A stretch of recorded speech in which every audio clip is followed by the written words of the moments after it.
TRS ప్లీనరీలా తీర్మానాలు ప్రవేశపెడతారు నేతలు. సామాజిక రుగ్మతలపై సమరం తీర్మానాన్ని ప్రవేశపెట్టిండు ఎమ్మెల్సీ నారదాస్ లక్ష్మణరావు. ఎమ్మెల్యే గొంగిడి సునీత దాన్ని బలపరుస్తారు. లైవ్ లో చూద్దాం. ముఖ్యమంత్రి గారు చాలా గట్టిగా నిర్ణయం తీసుకొని వాటిని అరికట్టే ప్రయత్నం చేశారు. అదేవిధంగా ఈరోజు మరి ఇంకొన్ని రుగ్మతలు ఉన్నాయి కాబట్టి ఆ రుగ్మతల పట్ల కూడా ప్రభుత్వం దృష్టి కేంద్రీకరించాలని చెప్పి నేను విజ్ఞప్తి చేస్తూ ఉన్నాను. అందులో ముఖ్యంగా ఆహార కల్తీ. ఎక్కడికి వెళ్ళినా ఏది కొనుక్కోవాలన్నా మార్కెట్కి వెళ్తే భయమేస్తోంది. మీరు అనేక సంక్షేమాలు తీసుకొచ్చారు ముఖ్యమంత్రి గారు, కానీ ఈరోజు ప్రజలలో ఇంకా కూడా కొన్ని భయాలు ఉన్నాయి. ఆ భయాల్ని మీరు దూరం చేయాలని చెప్పి తెలంగాణ ప్రజల తరఫున నేను మీకు విజ్ఞప్తి చేస్తూ ఉన్నాను. మనం ప్రతిరోజు వాడే ఆహారం అన్నీ కూడా కల్తీ అవుతున్నాయి. పొద్దున్న లేస్తే ఛాయ్ తాగే అలవాటు మన తెలంగాణ వారికి ఉంటుంది. ఈరోజు చూస్తే చాపత్త కల్తీ, మరి పాలు కల్తీ, పెరుగు కల్తీ, నూనె కల్తీ, నెయ్యి కల్తీ, ఆఖరికి మరి ప్లాస్టిక్ బియ్యం, ప్లాస్టిక్ కోడిగుడ్లు. ఎక్కడ పోతున్నామో అర్థమైతలేదు. మార్కెట్ పోవాలంటే భయం అవుతుంది, ఏం కొనాలన్నా భయపడుతుంది. వెనకడికి బిడ్డ హోటళ్ళల్లో తినకు, ఆరోగ్యం ఖరాబ్ అవుతుంది. బయట తింటే నీవు చెడిపోతావు, నీకు లీవర్ దెబ్బతింటుంది, నీ గుండె దెబ్బతింటుంది, రక్తపోటు వస్తుంది. ఇంటికాడ మంచిగా భోంచేయి బిడ్డ అని తల్లి చెప్పేది. ఇప్పుడు తల్లి కూడా భయపడే పరిస్థితి. తల్లి మరి మంచి భోజనం పెడుతుందో విషం పెడుతుందో తల్లే కన్ఫ్యూజ్ అయ్యే పరిస్థితికి ఈరోజు దిగజారిపోయింది వ్యవస్థ. అందుకోసం ఉక్కుపాదం మోపే అవసరం ఉందని మీరు కఠినమైన చర్యలు తీసుకోవాలని ఈరోజు నేను ముఖ్యమంత్రి గారిని కోరుతా ఉన్నాను. మీరు చేయదలుచుకుంటే ఇది ఖచ్చితంగా జరిగి తీరుతుంది కాబట్టి మీరు ఈ విషయంలో చాలా సీరియస్గా చర్యలు తీసుకోవాలని చెప్తున్నాను. ముఖ్యంగా ఈరోజు మరి అనేక విధాలుగా అభివృద్ధి కార్యక్రమాల ద్వారా సబ్బండ వర్ణాలకు మీరు ఇస్తున్న సంక్షేమ పథకాల ద్వారా మరి అందరూ కూడా పరిపుష్టం అవడానికి సిద్ధం అవుతూనే వారి భావితరాలు కూడా బాగుండాలనే ఆలోచనతో ముందుకు వెళ్తా ఉన్నారు. మంచి విద్యను అందిస్తేనే నా బిడ్డ బాగుపడతాడు, మంచి విద్యను అందిస్తేనే నా బిడ్డ భవిష్యత్తులో వారి కాళ్ళ మీద వాడు నిలబడతాడనే ఒక గొప్ప ఆలోచనతో వాళ్ళు ముందుకు వెళ్తా ఉన్నారు. కానీ ఈరోజు ప్రైవేటు పాఠశాలలు లక్షల కొద్దీ ఫీజులు దండుకుంటా ఉన్నారు. కేజీ విద్య నుంచే ఈరోజు లక్షల ఫీజులు కట్టాల్సిన పరిస్థితి వస్తూ ఉంది. దయచేసి ముఖ్యమంత్రి గారికి నా విజ్ఞప్తి ఒకటే, అనేక విషయాలలో మీరు చాలా కఠినంగా ఉంటూ మరి అందరినీ ఆదుకోవాలనే ఆలోచనతో ముందుకు వెళ్తా ఉన్నారు. ఈరోజు పేద వర్గాల్లో ఉన్నవాళ్ళు, మధ్యతరగతి కుటుంబీకులు పెద్ద చదువులు చదివించాలనే ఆలోచనతో ముందుకు వచ్చినప్పుడు మీరు అనేక రెసిడెన్షియల్ కళాశాలలు తీసుకొచ్చారు. అనేక మందికి సౌకర్యాలు కల్పిస్తూ మంచి నాణ్యమైన విద్యను అందించే ప్రయత్నం చేస్తూ ఉన్నారు. కేజీ టు పీజీ విద్యను అందించడానికి ఇప్పటికే 45% వరకు పూర్తి చేసుకున్నారు. అయినా కానీ ఇంకా కూడా ఈ ఫీజుల పట్ల నియంత్రణ లేకపోతే చాలా ఇబ్బందికరమైన పరిస్థితి ఉంటుందని చెప్పి మీకు తెలియజేస్తూ, అదేవిధంగా మీరు గతంలోనే ఈ ఫీజు నియంత్రణ కమిటీని కూడా మీరు నియమించారు. మరి ఉస్మానియా యూనివర్సిటీ వైస్ ఛాన్సలర్ గారు ఎక్స్ వైస్ ఛాన్సలర్ గారు తిరుపతిరావు గారిని మీరు కమిటీ చైర్మన్గా నియమించారు. ఇంకా కూడా మీరు కఠినమైన చర్యలు తీసుకోవాలని చెప్పి ఈ సందర్భంగా నా యొక్క సూచన.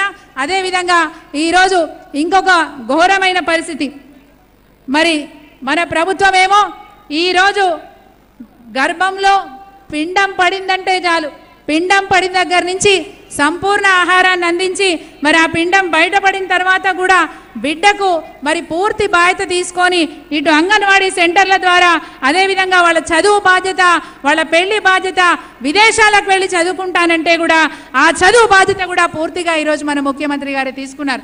అనేక పరిశ్రమలు తీసుకొచ్చి వారికి ఉద్యోగ అవకాశాలు కూడా ఇచ్చే విధంగా మరి ఈరోజు మంచి చర్యలు తీసుకుంటా ఉన్నారు. కానీ ఈరోజు అనవసరపు ఆపరేషన్లు చేస్తూ ఇంకా కూడా ప్రైవేటు ఆసుపత్రులు, కార్పొరేట్ ఆసుపత్రులు దుర్మార్గమైన చర్యలు చేస్తూ ఉన్నారు. మీరు ఇన్ని వసతులు కల్పించినా ఈరోజు ఎప్పుడైనా చిన్నపాటి మరి అనారోగ్యం వస్తే హాస్పిటల్కి వెళ్తే భరోసా కరువైందని చెప్పి మీకు తెలియజేస్తా ఉన్నాను. గతంలో నేను ఒక పాట విన్నాను, ఒక కవి రాశారు. ఎంత దౌర్భాగ్యం అంటే, నేను రాను బిడ్డో సర్కారు దవాఖానకు, నేను రాను బిడ్డో సర్కారు దవాఖానకు, దగ్గుతోని దమ్ముతోని చలో జ్వరం వచ్చినది బిడ్డో, నేను రాను బిడ్డో సర్కారు దవాఖానకు. ఆ ప్రేమతో ఉన్న కోడలు అంటుంది, అత్తో పోదాం రావే సర్కారు దవాఖానకు, గోలి మందులు ఇస్తారు, దగ్గు మందు ఇస్తారని కోడలు చెప్తా ఉంది. నాకు అంత బాగా పాడరాకపోయినా నాకు గుర్తయితే బాగా ఉన్నది. వెనకడికి సర్కారు దవాఖానలు అట్లుండే. కానీ ఈరోజు మన ప్రభుత్వం వచ్చిన తర్వాత సర్కార్ దవాఖాన్లు బ్రహ్మాండంగా పనిచేస్తూ ఉన్నాయి, 24 గంటలు సర్వీస్ ఇస్తూ ఉన్నారు. కానీ ఇప్పటికీ కూడా ప్రైవేట్ ఆసుపత్రుల్లో ఇంకా కూడా దౌర్భాగ్యమైన పరిస్థితులు ఉన్నాయి. చిన్న అనారోగ్యం చేసి హాస్పిటల్కి వెళ్తే అనవసరమైన పరీక్షలు చేసి మరి దండిగా ఫీజులు దండుకొని లేని రోగాలు అంటగట్టి మరి కడుపులో వస్తుందంటే గర్భాశయాన్ని తీసేసే సందర్భాలు చూసాం. కడుపులో మరి మంట వస్తుందంటే నీకు అపెండిసైటిస్ అని చెప్పి అనవసరపు ఆపరేషన్లు చేసి వారిని ఇంకా అనారోగ్యం పాలు చేసే పరిస్థితులు చూసాం. అదేవిధంగా ఈరోజు గర్భంతో ఉన్న తల్లి మరి ముఖ్యమంత్రి గారు మంచి ఆలోచన చేసి అమ్మ ఒడి మరి అలాగే కేసీఆర్కి ఇట్లాంటి మంచి పథకాలు తీసుకొచ్చినా ఇప్పటికీ కూడా ప్రైవేట్ హాస్పిటల్లో అంటే ఇంకా కూడా అవగాహన లేకపోవడం వల్ల ప్రైవేట్ హాస్పిటల్కి వెళ్తే మరి నార్మల్ డెలివరీ కావాల్సిన వాళ్ళకు కూడా సిజరైన్ చేస్తూ ఉన్నారు. ఇలాంటి సందర్భాలు మనం రేపు ముందు కూడా ఉండకుండా ఉండాలంటే ఇంకొక విషయం కూడా గుర్తు చేస్తూ ఉన్నాను. గర్భంలో పిండాన్ని ఇంకా కూడా స్క్రీనింగ్ చేసి ఆడ మగ చెప్పే సెంటర్లు ఇంకా కూడా ఉన్నాయి కాబట్టి వాటి మీద ఉక్కుపాదం మోపి వాటిని పూర్తిగా మూయించాలని చెప్పి ఈ సందర్భంగా నేను ముఖ్యమంత్రి గారిని కోరుతూ మరి నారదాస్ లక్ష్మణ్ గారు ఎమ్మెల్సీ గారు ప్రతిపాదించిన తీర్మానాన్ని బలపరుస్తూ ఈరోజు మమ్మల్ని మీ హర్షధ్వానాల మధ్య ఈ తీర్మానాన్ని మీరు మరి బలపరుస్తారని ఆశిస్తూ సెలవు తీసుకుంటున్నాను. జై తెలంగాణ, జై టిఆర్ఎస్, జై కేసీఆర్. Thank you. ధన్యవాదాలు సునీత గారు. ఇప్పుడు మల్కాజిగిరి పార్లమెంట్ సభ్యులు గౌరవనీయులు శ్రీ మల్లారెడ్డి గారు పార్టీ విరాళం అందిస్తూ ఉన్నారు. సెక్రటరీ జనరల్ కె కేశవరావు గారికి ఆ చెక్ అందించవలసిందిగా 1 కోటి రూపాయల విరాళం వారు టీఆర్ఎస్ పార్టీకి అందిస్తూ ఉన్నారు. వారికి గివ్ ఏ బిగ్ హ్యాండ్. మనందరి తరఫున వారికి నేను కృతజ్ఞతలు, ధన్యవాదాలు తెలియజేస్తూ ఉన్నాను. అట్లానే మన ఎమ్మెల్సీ సలీం గారు వారు కూడా 1 కోటి రూపాయలను టీఆర్ఎస్ పార్టీకి సందర్భంగా విరాళంగా అందిస్తూ ఉన్నారు. సెక్రటరీ జనరల్ గారికి కేశవరావు గారికి ఆ విరాళాలను అందించవలసిందిగా సలీం గారిని కోరుతూ ఉన్నాం.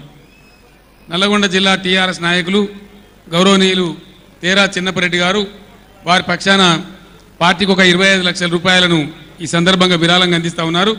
వారికి కూడా కృతజ్ఞతలు తెలియజేస్తూ సెక్రటరీ జనరల్ గారికి ఆ చెక్ను అందించవలసిందిగా కోరుతూ ఉన్నాం. తీర్మానాలు ప్రతిపాదించి బలసపరిచిన మిత్రులకు, పార్టీకి విరాళాలు అందించిన మిత్రులకు ధన్యవాదాలు తెలియజేస్తూ చివరి తీర్మానం చాలా చిన్న తీర్మానం. మీరందరూ కూడా దీన్ని గమనించాల్సిన అవసరం ఉంటుంది. పార్టీ నియమావళికి సవరణ. మన పార్టీ అనేక రకాలుగా పోరాటాలు చేసి రాష్ట్రాన్ని సాధించిన పార్టీ. ఇప్పుడు బలమైన రాజకీయ శక్తిగా ఎదిగి ముందుకు పోతున్న పార్టీ. తొలి గమ్యాన్ని ముద్దాడి బంగారు తెలంగాణను సాకారం చేసుకునే మలి గమ్యం దిశగా ప్రయాణం చేస్తున్న పార్టీ.